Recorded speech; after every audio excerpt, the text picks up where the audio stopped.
Et bonjour YouTube, aujourd'hui on va parler d'un deck Rogue. Qu'est-ce que c'est qu'un deck Rogue? Pour ceux qui ne connaissent pas, un deck Rogue c'est un deck qui n'est pas du tout un deck top méta, qui est un deck plutôt même outsider je dirais, qui va souvent avoir des stratégies un peu différentes de ce qu'on voit d'habitude, mais qui va tout simplement des fois faire des résultats. Et je voulais m'intéresser à ce deck-ci puisque le deck que nous allons étudier aujourd'hui, enfin étudier en grand mot, c'est le deck Exodia. Exodia est un deck qui historiquement n'a jamais été trop fou. On a un top 8 au World quand même avec Jarell Winston en 2011 là comme ça de tête. Mais depuis qu'il a récupéré du support, c'est un deck qui commence un peu à pointer le bout de son nez et c'est un deck qu'on retrouve notamment en top 32 de l'YCS Équateur et en top 32 de l'YCS Niagara's Fall, donc les deux derniers. Un joueur à chaque fois. On va regarder les decklists après. Mais en plus de cela, c'est un deck également qui est un ami à moi que vous connaissez forcément. Et d'ailleurs, je vous invite à vous abonner à sa chaîne qui s'appelle Super Zulu, qui l'a également joué à l'YCS de Lille. Donc la bonne nouvelle, c'est qu'on a un extrait de sa game qu'on va regarder ensemble évidemment en accéléré. Vous pouvez retrouver tout ça sur les casts officiels de Konami. Et donc on va regarder un peu son premier tour et vous allez voir un peu de quoi il en ressort, comme quoi en Go First le deck est plutôt bon. Donc là ici il va révéler le Sengenjin. Donc le Sengenjin il a un effet qui est commun avec le golem de pierre, c'est qu'on peut le révéler et le placer en zone magie piège. Ensuite on peut payer 2000 points de vie pour soit le spé, soit... Enfin non, on peut soit payer 2000 points de vie, soit révéler la clé pour le spé. Une fois qu'il est spé, il peut aller tuto tout simplement un monstre de l'archétype. Le golem, il a le même effet en particulier. Il se révèle dans la main, il se place en zone magie piège, et derrière, soit on paye 2000, soit on révèle une clé, et on peut le spé. J'imagine que c'est ce que va faire Zul ici. Et donc l'idée, globalement, c'est que toutes les cartes de l'archétype se tuto entre elles. Donc le Sengenjin va chercher le golem va chercher le terrain que j'imagine Zulu va aller chercher ici. Le terrain, du coup, c'est le temple Weju, qui je crois est une ultra rare, qui, durant la main phase, place un monstre dans notre main directement en continue spell. Donc là, il va placer le bouclier du Millennium, qui est le troisième monstre de l'archétype. Le bouclier a le même effet commun, c'est-à-dire de se spé en révélant une clé. Et donc l'idée, c'est que, ou alors en payant 2000 points de vie, et que le bouclier, en gros, est un tuto à la clé, puisque lorsqu'il se spé, il va tout simplement chercher la clé. Donc là, vous allez me dire, c'est très bien ce qu'il fait, c'est super, à quoi ça sert?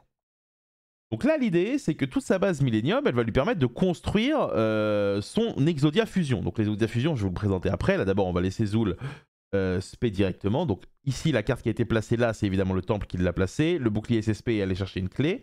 La clé, c'est la carte principale du deck. Pourquoi? Parce que du coup, la clé, elle va vous permettre tout simplement d'invoquer la fusion. Depuis votre extra deck. Il va d'abord passer par un lapin, vu qu'il a des bodies sur le board. Donc le lapin, vous connaissez. On place un piège continu face cachée qui va avoir tendance à avoir un effet de ce spé. Donc ça va être la plupart du temps un piège qui s'appelle Azurune. Azurune, c'est un piège qui tout simplement nous permet de faire Thunder King Rayo sur une invocation spé. Là, il le fait pas, ça veut dire qu'il l'a en main. Et derrière, on va activer la clé. Donc la clé, le point faible de la clé, c'est évidemment qu'on est obligé de jouer les 5 parties d'Exodia dans notre deck. Cependant, on va pouvoir révéler 5 parties d'Exodia depuis notre main, deck ou terrain pour invoquer directement la fusion. Et les 5 parties qu'on a révélées, on les remet dans le deck.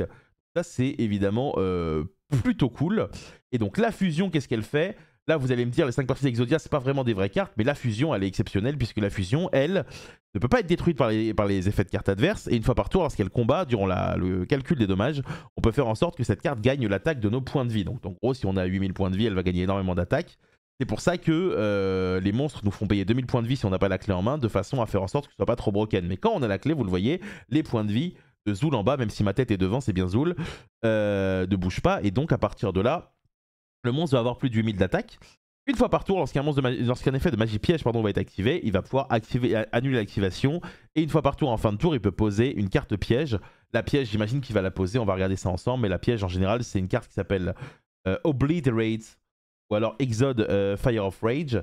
Et en gros, de mémoire, la piège, c'est une carte qui détruit soit toutes les cartes magie piège, soit tous les monstres. Donc là, il va faire Terraforming. Et là, on voit l'autre truc très utile du deck, c'est qu'il va chercher le village des magiciens. Le village des magiciens, qu'est-ce que c'est? C'est une carte un peu toxique, mais qui est très efficace.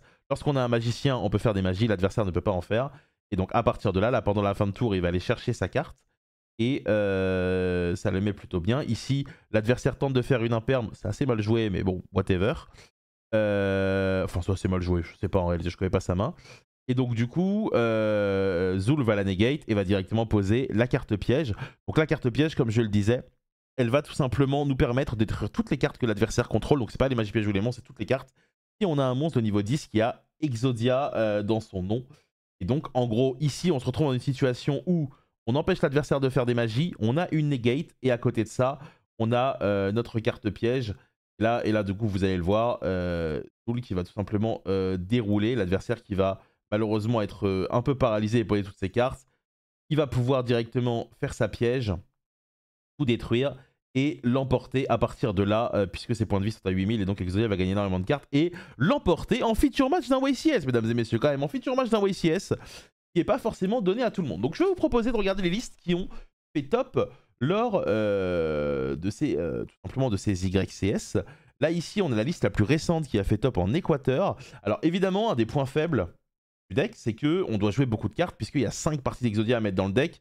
Et j'imagine que le raisonnement de beaucoup de gens, c'est de se dire, si je mets beaucoup de cartes dans mon deck, j'éviterai de les piocher.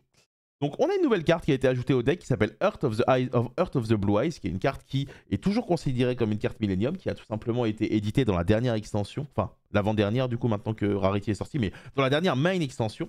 Et en gros l'idée c'est que cette carte-là ajoute énormément de stabilité au deck, puisqu'en la défaussant on peut ajouter une clé de notre deck à notre main, et vous l'avez senti, la clé, quand vous avez vu les combos, est très très importante. Donc là, globalement, l'idée c'est qu'on a un tuteur, et en plus de ça, lorsqu'elle est dans le cimetière et qu'on a activé la clé pendant le match, quand l'adversaire invoque normal ou spécial un monstre qui a un niveau 8 ou plus, on peut tout simplement l'envoyer au cimetière et invoquer spécialement le Heart of Ice the Blue. Donc ça, c'est vraiment très efficace. Le deck, évidemment, a un plafond de verre, c'est-à-dire qu'il a un Go First qui va être extrêmement puissant.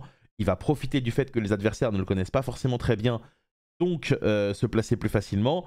Évidemment, son plafond de verre, c'est quoi? C'est le Go second. Son Go second est plutôt mauvais. Donc ici, on a plutôt choisi de mettre des shifters qui, du coup, fait en sorte que l'adversaire passe turn la plupart du temps. Donc, se met au bien, pardon. Et on a également des lava golems pour empêcher tout simplement l'adversaire de jouer. Magnamut est également une carte qui rentre parfaitement dans le deck depuis la sortie de Heart of Blue Eyes, puisque du coup, Heart of Blue Eyes c'est un dragon, donc ça vous donne accès à notre clé. Magnamut est évidemment une des cartes centrales de la méta depuis maintenant un petit moment, depuis que l'Empa est sorti en réalité, même s'il y a plein de decks qui n'ont rien à voir, qui l'ont déjà joué pour plein de raisons. Bestial Magnamut est pour moi une carte exceptionnelle, donc voilà pourquoi on peut la jouer. Et donc on va avoir une base assez tranquille avec évidemment des cartes Exodia et un deck qui est mine de rien pas très cher à construire, et ça c'est un argument qui fait aussi que j'avais envie de le mettre en avant. De toute façon demain les gars on aura une vidéo avec 3 decks budget qui vous seront proposés, ça vous intéresse. Donc voilà, ça c'est la liste qui a fait top en Équateur. En side, on va avoir évidemment énormément de hand trap, des cartes très très spécifiques. Et donc derrière on a la liste qui a top une semaine avant, une ou 2 semaines avant, excusez-moi, à Niagara's Fall, qui se base quasiment sur les mêmes cartes en réalité si vous regardez bien, sauf qu'on a 42 cartes. Ici on a cut quelques cartes qui semblaient pas forcément très intéressantes, mais on a gardé cette base de H et Shifter, on a cut les lava golems, c'est exactement ça qu'on a cut derrière les 3 lava golems. Et on a 2 secrets des magiciens, parce que c'est vrai qu'avec un seul terraforming et une set rotation, ça peut parfois être un peu compliqué en go first de la piocher. Donc globalement, on est sur une base de deck qui est évidemment beaucoup basée sur des cartes d'engine, et qui, je pense, est très très agréable à jouer. On a des TTT ici en termes de choix aussi, qui peuvent être très très intéressantes. Donc voilà, ça c'est un deck qui aujourd'hui reste sur 2 top YCS de suite. C'est pas le meilleur deck de la méta. Je pense quand même que le thème est fun, le deck est accessible en termes de prix. Il y a moyen de s'amuser. Il faut trouver une solution pour pallier à cette faiblesse de Go second qu'a le deck. Ça peut passer par Shifter, ça peut passer peut-être par Fuvalos si vous avez peut-être un peu plus de budget. Mais voilà, dites-moi ce que vous en pensez dans les commentaires. Dites-moi aussi ce que vous pensez de ce type de vidéo, parce que je trouvais que c'était assez intéressant de faire un petit focus sur un deck qui parle pas trop de lui, mais qui était, qui quand même se place dans les tops. Et comme d'habitude, je vous invite à vous abonner. Demain, à partir de 10 h, normalement, on aura le cast du Dutch Open. Donc c'est un gros tournoi avec les meilleurs joueurs d'Europe qui vont tenter de récupérer des points pour les Worlds. Je casterai sur ma chaîne Twitch, donc je vous invite à passer, n'hésitez pas, ça fait toujours plaisir. Et dimanche, on se regardera le WCQ Rouen ensemble, pareil sur ma chaîne Twitch, à partir de 10 h. Donc voilà, c'est un gros week-end Yu-Gi-Oh qui nous attend en termes de tournoi. Il y aura de l'animation, beaucoup de gens dans le chat pour échanger avec vous et tout, donc ça va être vraiment très sympa. Je vous souhaite à tous une très bonne soirée, prenez soin de vous, des bisous.